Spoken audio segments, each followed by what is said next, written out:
Welcome back to Cord Cutting Today, where we break down some of the biggest stories happening in the world of cord cutting, including the end of free over-the-air TV as we know it. We'll break this down as the FCC makes a big decision that's going to make it easier for TV stations to turn off that free over-the-air TV that we all use and love, unless you pay to upgrade. Also, the FCC wants to make changes to emergency alerts, and Verizon is expanding its 5G home internet service. They're doing it by buying somebody. We'll tell you what's happening here and a lot more in the world of cord cutting, because there's a lot happening we want to break down.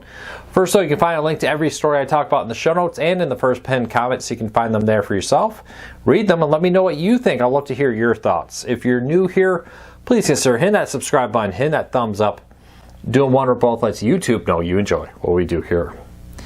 With that said, let's dive into it. The FCC has given the green light to local TV station owners to shut down their free over-the-air TV on ATSC 1.0.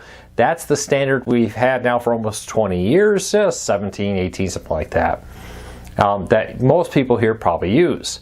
Now, this will allow them to transition fully 100% to ATSC 3.0 whenever they want to. Currently, there's been a deadline that for several more years they have to offer the older standard simulcast along with a newer one.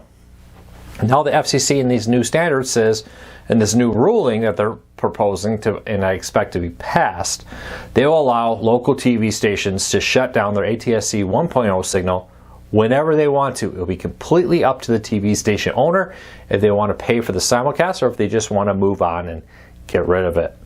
I suspect many will immediately get rid of theirs. Not when I say immediately, not like tomorrow, but within the next year or so.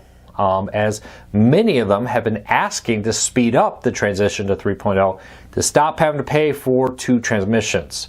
It does cost a good amount of money to run those cell phone towers, those TV towers that broadcast signal. A lot of power, a lot of resources go into maintaining two identical ones, and one in ATSC 1.0, which most people use, and then also in the new 3.0 standard. Now, there's still some hurdles to go through, some changes here. I suspect we'll see many TV stations rush to take advantage of this. Others may not right away, but the cost savings of this will probably make many want to do it. What does that mean for you? In short, you would have to go buy an adapter, as most people don't own a TV with ATSC 3.0. Most TVs, no Roku TVs, also sell 3.0 tuners built into the TV. You can buy many adapters and different changes to use 3.0. And that's what probably most people will have to do, is go buy adapters for it. We'll keep an eye on the story and break down everything happening as we learn more. Check out a link in the show notes if you want to read more about that story. Also, the FCC wants to improve the emergency alert system to avoid disasters like the recent floods down south. Now, with all this, the FCC will make changes to its emergency alert system to help get more alerts out. There's been discussions even about bringing them to streaming services, but primarily for now they're focusing on challenges faced by smaller broadcasters to expand the emergency alert system to more places so more people get it. Oop, I just dropped my tablet. Real video here. So with all that, we see a big change on everything happening here as they try to make it easier for smaller television stations to have these alerts, offer them, and get it with it. We'll keep an eye on that, see how it works out. Verizon is also expanding its 5G home internet service. Now, I know thousands of you use this. It's become very popular with cord cutters, both T-Mobile, Verizon, to a lesser extent AT&T, amongst other companies, to offer 5G home internet. Basically that 5G internet on your cell phone, but created for your home. Verizon has picked up a company called Starry, which has been offering 5G or so-called fixed wireless and out there, and they buy this to help expand their network, and this will significantly bring Verizon 5G home internet to more markets. Now the deal is expected to close in early 2026, so it'll take time to merge the systems. But with this, Verizon 5G home internet is going to come to more markets than it currently is.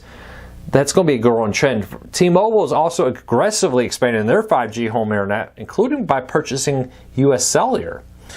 5G's home internet continue to improve, and someday when 6G, which is currently in the very early planning stages, comes out, it'll probably make wireless internet even more popular. Let's talk about the deal of the day. Walmart has a big sale happening to take on Amazon's big sale, and some of their Google On streaming players. There's On Google TV streaming players, very popular Google TV streaming players are on sale. Some of them at their lowest price ever, including the On 4K Pro. Really nice model. If you've been thinking about getting a new Google TV device, check out those Walmart ones. They were nice streaming players. I was very impressed when I tested them. Today in TV history, 83 years ago, a comedy legend duo first hit the airwaves and later TV.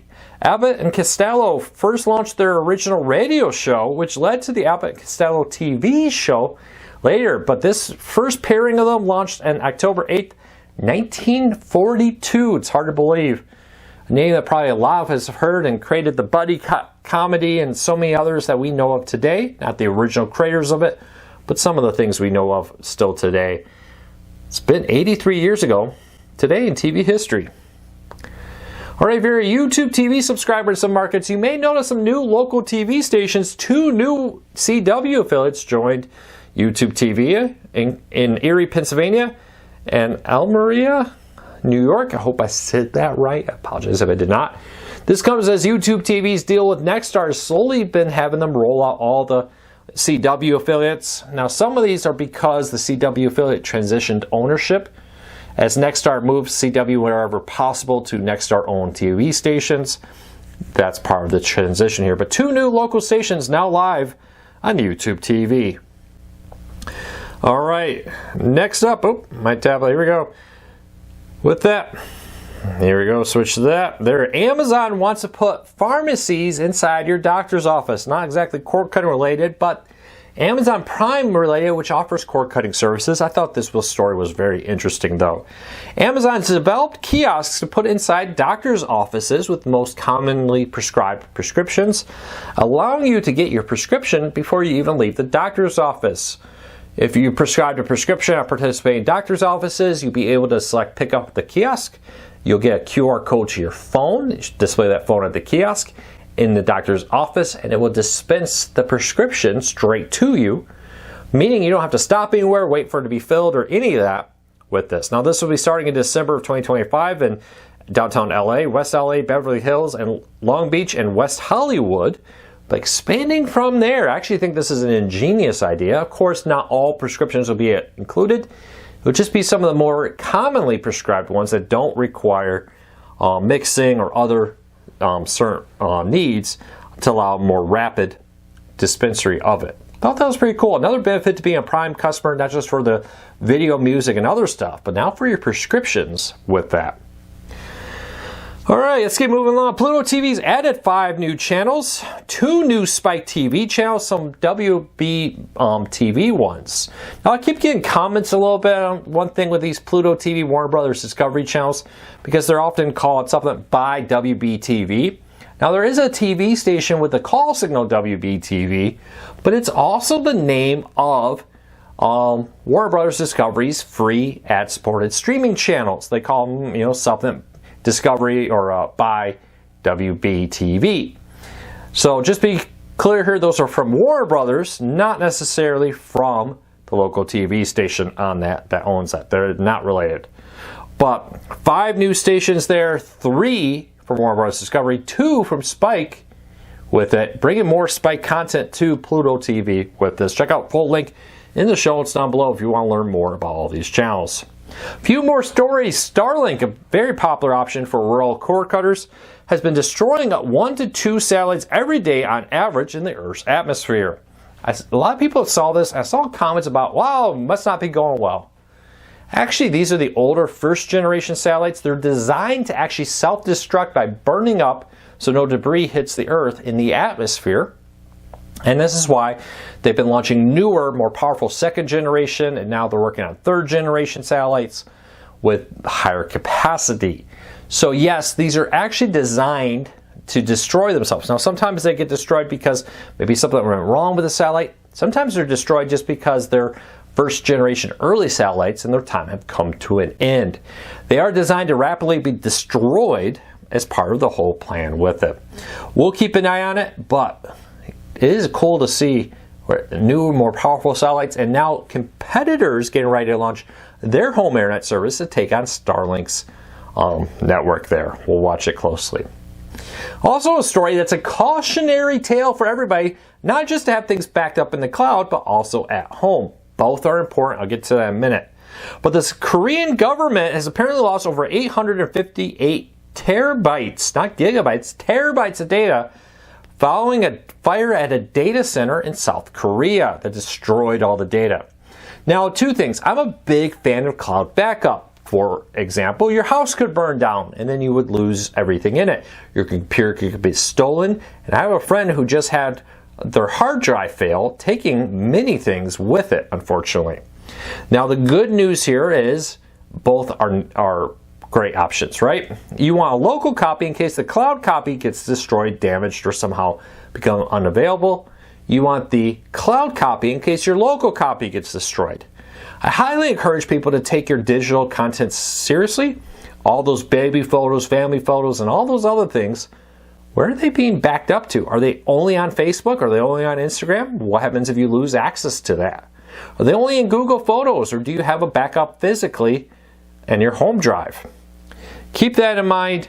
It's a great reason why or a great example why you need to consider both local and online. I don't have any sponsorships here, but I do use an automatic backup client. I use Google Photos and other things to make sure I have redundancy out there. You should too. And lastly, Denmark is looking to join a growing trend of places that are banning young children from having social media. I'm actually not opposed to this at all. My almost 13-year-old doesn't have social media and won't be getting social media. I have a hard enough time letting her on YouTube.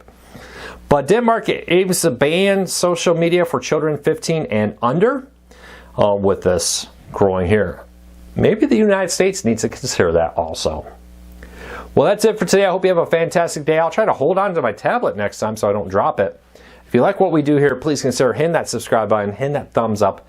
Doing one or both lets YouTube know you enjoy what we do here, so YouTube recommends our videos to more people, helping us grow, hopefully helping you break free from the high cost of TV and still watch the shows that you enjoy.